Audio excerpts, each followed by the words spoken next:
Tampang ito ay rated SPG, striktong patnubay at gabay ng magulang ang kailangan. Habang tumatagal ay mas lalong tumitindi ang selos na nararamdaman ni Lawrence, lalo pat nakikita niya ang tila mas napapalapit na sina Santino at Anika. Nalaman na rin nga ni Santino na niligawan ni Lawrence si Anika, ngunit binasted siya nito.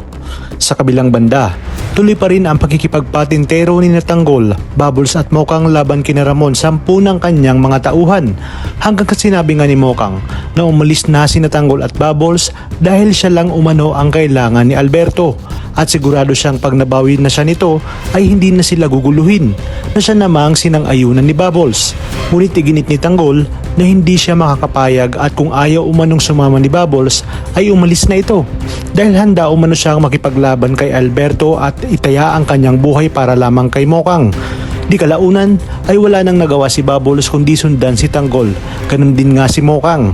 Nakapasok na nga rin si Olga kasama ng kanyang 2 tao at sinabi niya na ito na umano ang tamang pagkakataon dahil magpapataya na ang mag-ama at gusto niyang siya mismo ang tumapos sa mag-ama sakaling malaman ni Ramon ang buong katotohanan. At ang mga dapat nating abangan ngayong Huwebes.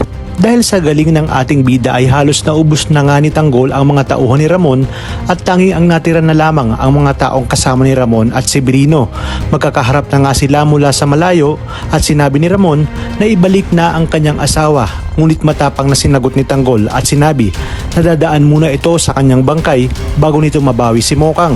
Magkakaroon nga ng matinding bakbakan at aksyon hanggang sa nakakuha na ng pwesto si Olga upang tudasin nga si Tanggol. Sabay namang tatakbo sina Mokang at Bubbles patungo kay Tanggol.